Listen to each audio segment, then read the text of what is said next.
Assalamualaikum warahmatullahi wabarakatuh. Salam dan bahagia untuk kita semua.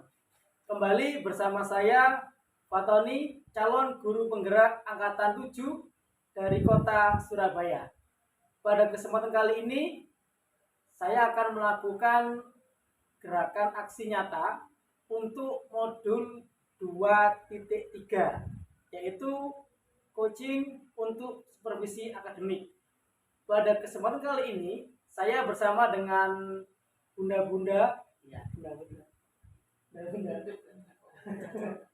ibu-ibu guru kelas 1 dari SDN Manurmetan 1. Sini ada Ibu Anis Fauzia. Oke. Ada Ibu Tri Mayasari dan Ibu Bunda kita, Ibu Ridi. Oke. Pada kesempatan kali ini kami akan belajar bersama, belajar bersama untuk bagaimana menerapkan teknik coaching untuk supervisi akademik khususnya di kelas 1. Pada kesempatan ini kita akan melakukan pra observasi atau pra supervisi, di mana kegiatannya nanti kita akan menggali perencanaan dari pembelajaran yang akan dilakukan oleh ibu-ibu kita bertiga ini. Oke, sebelumnya saya terima kasih kepada Bu Anis, Bu Maya dan Bu Rini karena sudah meluangkan waktunya untuk mengikuti kegiatan aksi nyata kali ini. Kabarnya, ibu-ibu? Alhamdulillah. Baik, untuk yang pertama saya akan berdiskusi dengan guru kelas 1A. Kelas 1A, Bu Anis. Ya. Bu Anis, untuk observasi supervisi nanti, tujuan pembelajaran yang ingin dicapai di kelas Bu Anis, kelas 1A itu bagaimana? Kalau di kelas 1A itu kebetulan saya mengambil materi di sila-sila Pancasila. Ya, melalui pembelajaran diskusi, anak-anak itu bisa menuliskan, bisa menyebutkan sila-sila Pancasila dan juga mengenal lambang-lambangnya. Seperti itu. Jadi kegiatannya diskusi. Oke. Dari kegiatan yang sudah direncanakan dan tujuan yang sudah dirumuskan itu tadi, area pengembangan kompetensinya bagaimana? Apa saja, Bu? Kalau secara yang ingin kita capai itu di ranah kognitif, anak-anak bisa menuliskan sila-sila 5 Pancasila itu, ya, menulis kelima sila Pancasila, dan juga anak-anak bisa menggambarkan simbol-simbolnya dan menggambar, ya, simbol-simbol Pancasila. Itu di ranah kognitifnya.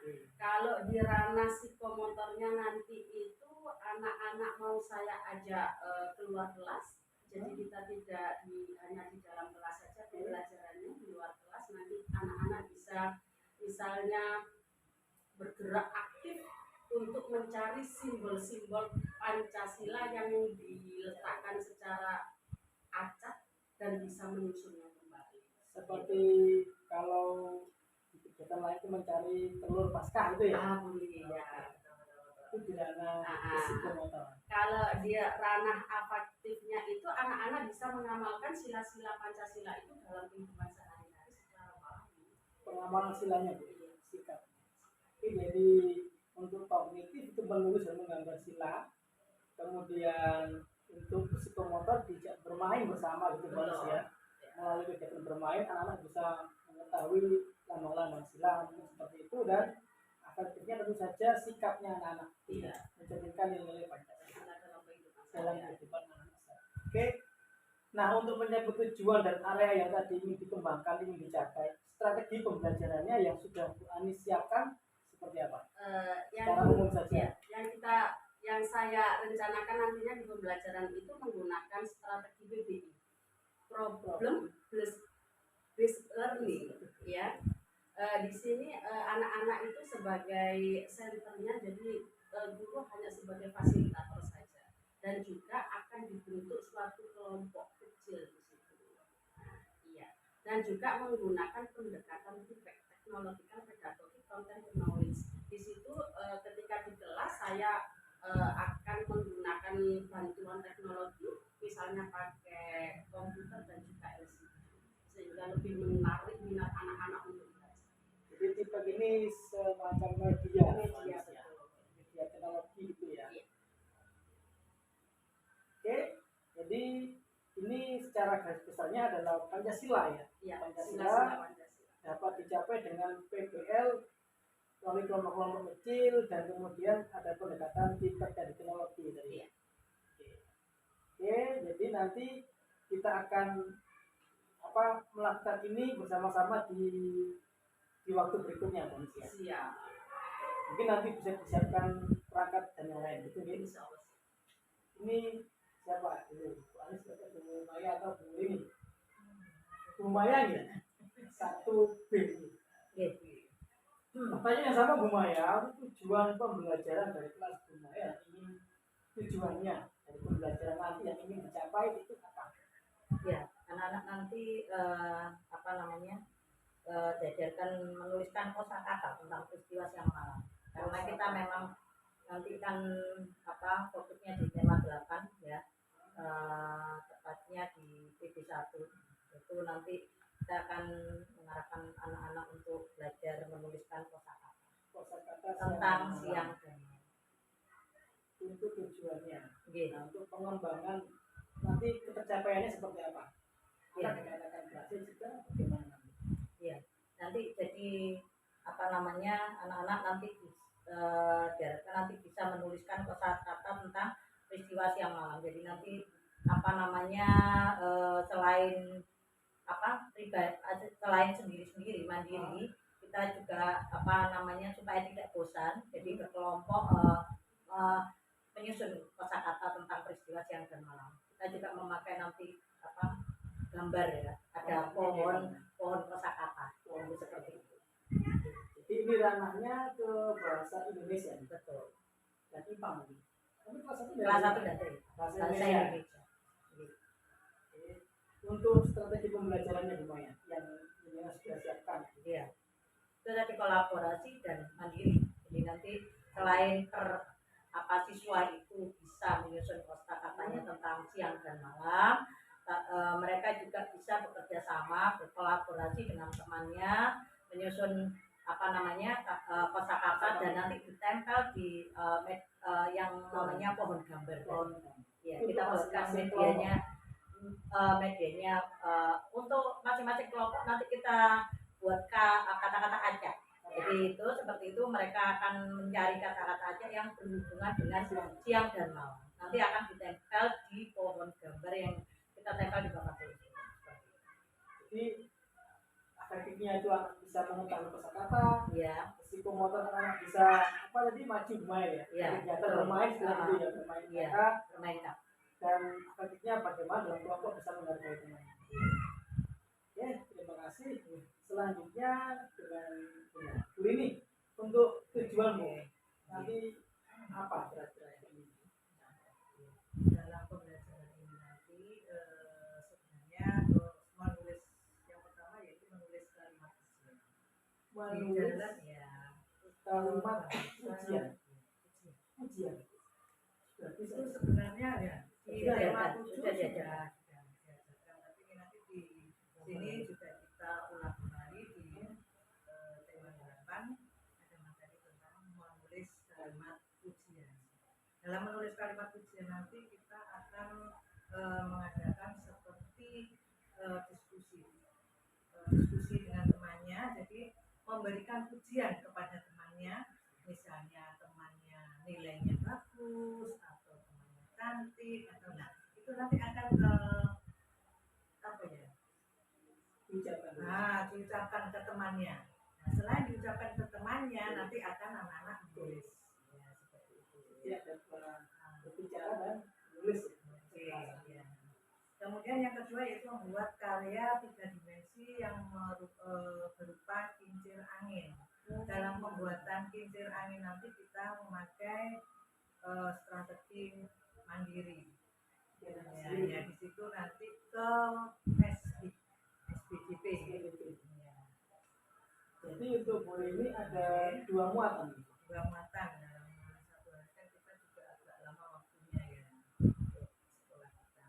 Ya. Bahasa dan SPDB. Desa dan SBDP masuk di situ. Untuk itu Bu ini ketercapaian. Untuk pencapaiannya ya, yang ingin kita capai itu yaitu siswa yang pertama bisa menuliskan dan mengucapkan ya kalimat pujian tersebut. Selain mengucapkan kepada temannya, memuji teman-temannya, juga anak-anak bisa menuliskan di bukunya. Dan yang kedua, dapat membuat karya 3 dimensi yang berupa kincir angin. Pembelajarannya nanti mandiri. Kita memakai mandiri dan Kelompok juga. Jadi sama dengan bukunya tadi. sama ada Kelompok. Oke. Jadi untuk dengan bertiga, setelah ini berarti tinggal melengkapi apa namanya instrumen nih, yang PV dan mungkin membuat evaluasinya gitu biasanya. Jadi demikian tadi wawancara kami, diskusi kami untuk pra-observasi, pra-supervisi kelas yang akan kita laksanakan beberapa waktu ke depan. Nah, kalau boleh saya rangkum untuk kelas 1A dengan Bu Anis tadi, pembelajarannya mengenai Pancasila, lambang-lambang Pancasila dan nilai-nilai Pancasila yang akan dilaksanakan melalui strategi problem based learning dengan pendekatan TIPEC. Nanti bagaimana TIPEC seperti apa itu nanti kita akan lihat di supervisinya nanti.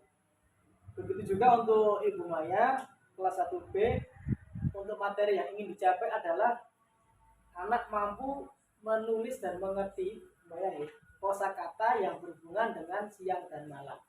Strateginya menggunakan kolaborasi kelompok dan juga mandiri, karena ada siswa itu diberi tugas mandiri untuk mengukur kemampuannya.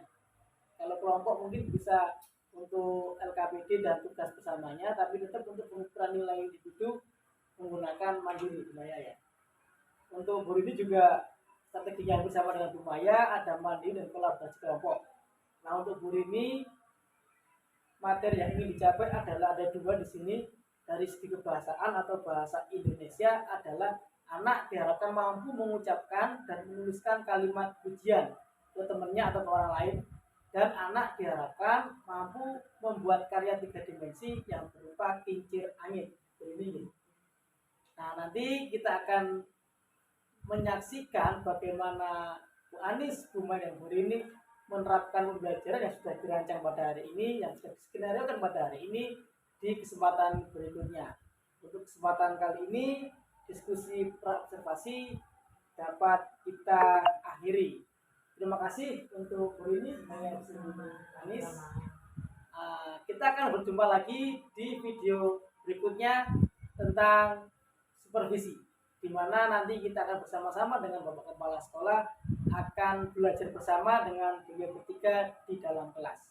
Demikian akhir kata, bila ada kurang lebihnya kami mohon maaf. Wabillahi taufiq wal hidayah. Assalamualaikum warahmatullahi wabarakatuh.